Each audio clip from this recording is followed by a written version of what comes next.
بطرس الجولي.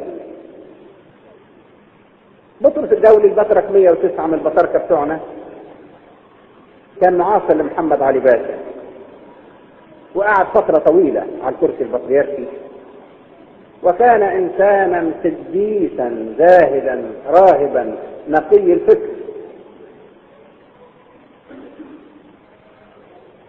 قالوا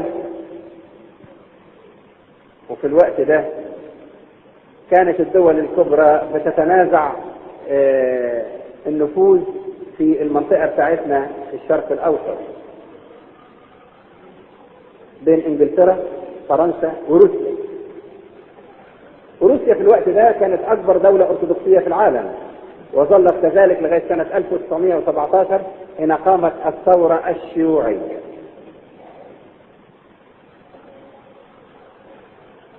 فحبوا يدخلوا مصر، يدخلوا الدين. قالوا احنا نطلب نخلي الأقباط يطلبوا حماية الأقليات، حمايتهم كأقلية، وقبل ما يفكروا في مصر كانوا أخذوا حماية الأرثوذكس في كل شبه جزيرة البلقان. فبعثوا مندوب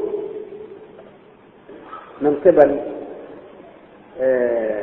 قيصر روسيا، وشاف واحد من مصر من الناس اللي ليه ولاء ليهم، وراحوا يقابلوا البطرك. وبعدين لقوا إنسان بسيط، الراجل الروسي ده المندوب الروسي لا إنسان بسيط. وبعدين ابتدى يكلمه ويقول له احنا عارفين وضعكم في مصر ان كنتوا تعبانين، واحنا الملك بتاعنا الامبراطور قوي، دولة قوية تحميكم، انتوا لو طلبتوا الحماية بتاعتنا يعني نحميكم. وبعدين بص لقى البطرك قال له يا ابني الملك بتاعكم ده بيموت ولا ما بيموت؟ لما قال له كده حس ان ده كلام واحد ساذج زي الاطفال، وفي حد ما بيموت؟ قال له لا طبعا بيموت. قال له لا يا ابني الملك بتاعنا اللي بنتكل عليه ما بيموت، الملك بتاعنا المسيح ده ما بيموت. وبعدين ذهل هذا المندوب القيصري، وبعدين في نهاية زيارته راح قابل الباشا اللي هو محمد علي، وقال له هي شفت الآثار اللي في مصر، ايه اللي عجبك؟ الأهرام ولا أبو الهول ولا القلعة؟ قال له ولا حاجة من الحاجات دي. قال له مفيش حاجة عجبتك؟ قال له بطرك لا باط.